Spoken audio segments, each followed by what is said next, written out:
দর্শক, আজকে আমি চলে আসছি একটি আননোন প্লেসে, যেখানে আমার জন্য আননোন, বাট আপনাদের জন্য হয়তো বা কারোর জন্য নতুন, কারোর জন্য এর আগেও আপনারা এটির সম্মুখীন হয়েছেন, দেখেছেন। এটি আমার গ্রামে আমি প্রথম দেখেছি। এই একজন কৃষকের সাথে আমরা কথা বলে জানতে পেরেছি এটি হচ্ছে একটি সূর্যমুখী ফুল।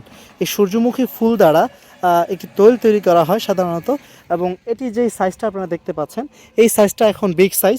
এটি কিছুদিনের মধ্যেই এখান থেকে কাটা হবে এবং কেটে যারা হচ্ছে তৈল তৈরি করেন তাদের কাছে হস্তান্তর করা হবে। আমরা দেখতে পাচ্ছি ব্যাপক পরিমাণে, এখানে আপনারা আমার ব্যাকগ্রাউন্ডে দেখতে পাচ্ছেন ব্যাপক পরিমাণে হচ্ছে ফুলের চারা রয়েছে, এবং প্রত্যেকটা চারাতেই কিন্তু ফুল রয়েছে। এবং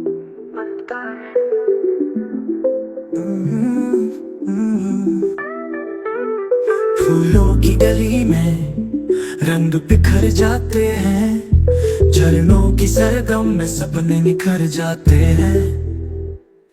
पंछी गाते हैं, हवाएं बहक जाती हैं, घटाओं की बाहों में धूप भी सिमट जाती है। ओ पहाड़ों की रानी तुझ में बस। এখানে আমরা দেখতে পাচ্ছি যে এখানে উনি দিয়ে দিয়েছেন ফসল সূর্যমুখী।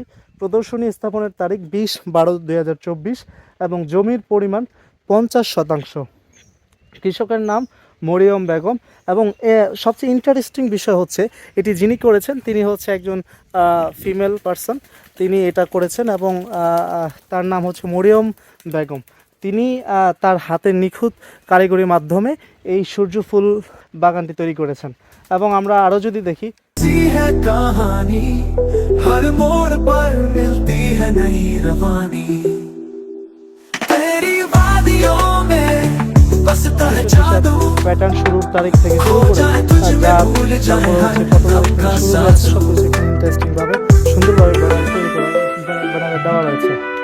তো আজকে এ পর্যন্তই, আমরা ইনশাল্লাহ নেক্সট কোনো ভিডিওতে দেখা করবো। ইনশাল্লাহ সবাই ভালো থাকবেন, সুস্থ থাকবেন। আসসালামু আলাইকুম।